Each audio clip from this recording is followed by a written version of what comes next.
یہ ذی الحجہ کا مہینہ اسلامی مہینوں میں 12واں مہینہ اور آخری مہینہ، اور اس مہینے کے اندر اسلام کے ایک عظیم الشان رکن یعنی حج کو ادا کیا جاتا ہے۔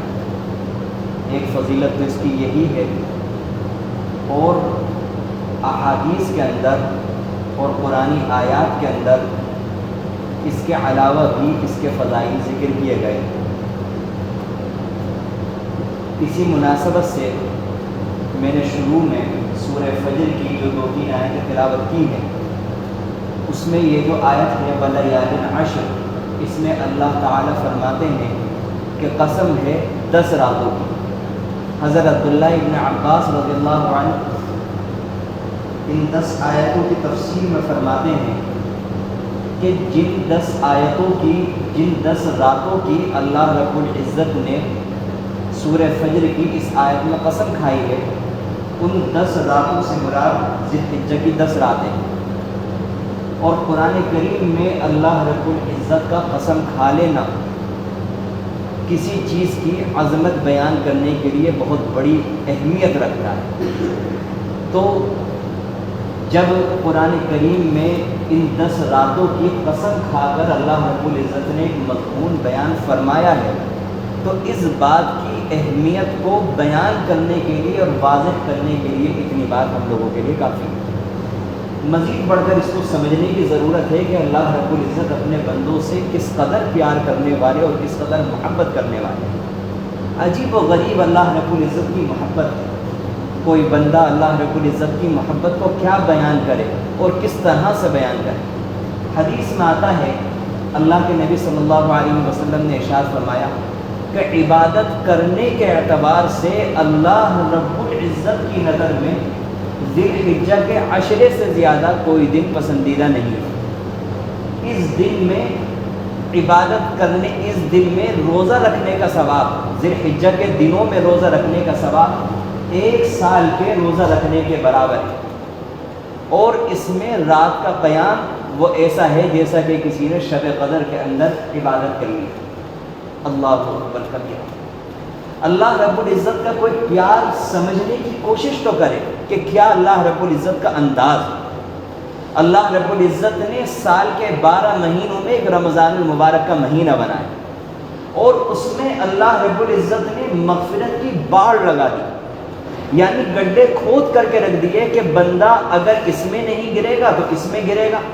اگر اس کے ذریعے سے مغفرت نہیں کروا سکے گا تو اس کے ذریعے سے مغفرت کروا لے گا، روزے کے ذریعے مغفرت کروا لے گا، تراویح کے ذریعے سے مغفرت کروا لے گا، کسی کو افطار کرا کر مغفرت کروا لے گا۔ ادھر اللہ رب العزت کا شیاطین کو قید کروانے کا نظام، ادھر نیکیوں کا اجر بڑھانے کا نظام۔ اللہ رب العزت اس طرح سے انتظام فرماتے ہیں کہ کسی نہ کسی طرح میرے بندے کچھ کر لیں اور مجھے قیامت کے دن بہانہ مل جائے، میں ان کی ان نیکیوں کو بہانہ بنا کر اس کی مغفرت کرتا ہوں۔ اور اس کے بعد جب رمضان المبارک کا مہینہ چلا گیا، بہت ممکن ہے کہ اللہ کا کوئی بندہ رمضان المبارک میں نہ جاگ پایا ہو، وہ سوتا رہ گیا ہو، وہ اپنے آپ کو اس رحمت کے سمندر کے اندر ڈبونے سے اپنے آپ کو کسی وجہ سے شیطان کے بہکانے کے نتیجے میں یا کسی اور وجہ سے وہ اپنے آپ کو بچا لے گیا ہو، تو اللہ رب العزت نے بیچ میں 2 مہینوں کے بعد یہ ذی الحجہ کا عشرہ دے دیا کہ اگر کوئی بندہ رمضان المبارک میں اپنی مغفرت نہیں کروا سکا تو بندے کو مایوس ہونے کی ضرورت نہیں ہے، رب العالمین پھر اس کی مغفرت کرنے کو تیار ہے۔ اگر کوئی شب قدر میں عبادت کرنے سے محروم رہ گیا تھا اور شب قدر غفلت اور لاپرواہی کے اندر گزر گئی تھی، تو عشرہ ذی الحجہ کی راتوں میں وہ بندہ عبادت کر لے اور شب قدر کا ثواب اس کو حاصل ہو جائے۔ کتنی آسانی اللہ رب العزت نے رکھی ہے کہ ایک دن روزہ رکھنا پورے سال کے روزہ رکھنے کا ثواب مل جاتا ہے۔ کوئی ٹھکانہ تو دے کہ اللہ رب العزت کی محبت کا اور اللہ رب العزت کی رحمت کا۔ پچھلی امتوں کے اندر لوگ واقعی کئی سال تک روزے رکھا کرتے تھے اللہ تعالیٰ کو منانے کے لیے، کئی سال تک عبادات، مجاہدات، ریاضات کیا کرتے تھے، لیکن اللہ رب العزت نے اللہ کے نبی صلی اللہ علیہ وسلم کی وجہ سے اس امت کے ساتھ بہت ہی زیادہ شفقت کا معاملہ فرمایا، اور انہی شفقتوں میں سے ایک شفقت یہ بھی ہے کہ اللہ رب العزت نے اس امت امت کے لیے نیکیوں کے اجر کو بڑھا دیا، یعنی ایک دن روزہ رکھنے کا ثواب 1 سال کے برابر کر دیا۔ کوئی ٹھکانہ ہے اللہ رب العزت کی رحمت کا؟ اس کے باوجود بھی اگر میں اور آپ محنت نہ کریں، اگر میں اور آپ اس مبارک عشرے کو اسی طرح سے ضائع کر دیں، تو سوائے افسوس کے اپنے اوپر کچھ اور نہیں کیا جا سکتا۔ ایک طرف سوچنے کی بات ہے کہ لاکھوں کی تعداد میں مختلف ممالک سے مسلمان بیت اللہ پہنچتے ہیں، وہاں پر دھوپ کے اندر وہاں پر سارے ارکان کو انجام دیتے ہیں۔ ایک طرف اللہ رب العزت نے بہت سارے لوگ جو ایسے ہیں، اکثریت ایسی ہے کہ وہ بیت اللہ کا حج کرنے نہیں پہنچ پاتے، بہت سارے لوگ ایسے ہیں کہ جو حج کرنے کا ارادہ رکھتے ہیں لیکن ان کے پاس مالی انتظام نہیں ہوتا یا ان کے پاس فرصت نہیں ہوتی۔ اب ان کے دل کے اندر ایک خیال آتا ہے کہ کاش اگر ہمارے پاس پیسہ ہوتا یا ہم وہاں پہنچ پاتے تو ہم بھی اللہ کے لیے کچھ کرتے۔ اللہ رب العزت کی محبت دیکھیں کہ اللہ تعالیٰ نے یہیں پر رہتے ہوئے انتظام فرما دیا کہ اگر میرے بندو تم کچھ کرنا ہی چاہتے ہو، اگر تم بیت اللہ تک نہیں پہنچ پا رہے ہو، اگر تمہاری استطاعت نہیں ہے، اگر تمہارے پاس مال و دولت کی فراوانی نہیں ہے، تو میرے بندو تمہیں مایوس ہونے کی ضرورت نہیں ہے، تم اپنے مقام پر رہتے ہوئے روزہ رکھ لو، 1 روزے کا ثواب پورے سال کے روزوں کے برابر مل جائے گا۔ 1 رات قیام کر لو، 1 رات قیام کرنے کا ثواب، 1 رات اللہ رب العزت کے عبادت کرنے کا ثواب شب قدر کے برابر مل جائے گا۔ یہ اللہ رب العزت نے اس عشرے کے اندر فضیلت رکھی ہے۔ اس لیے ہم لوگوں کو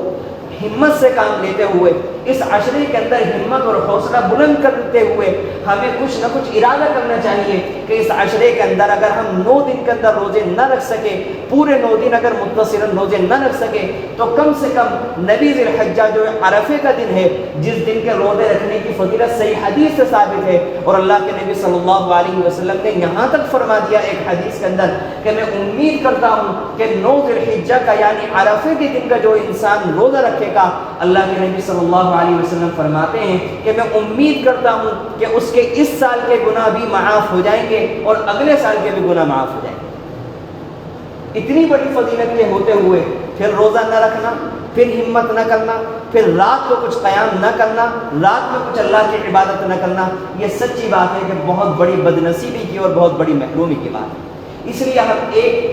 بات تو یہ آج کے دن رکھنی ہے کہ ہم ارادہ کریں، ایک نیت کریں کہ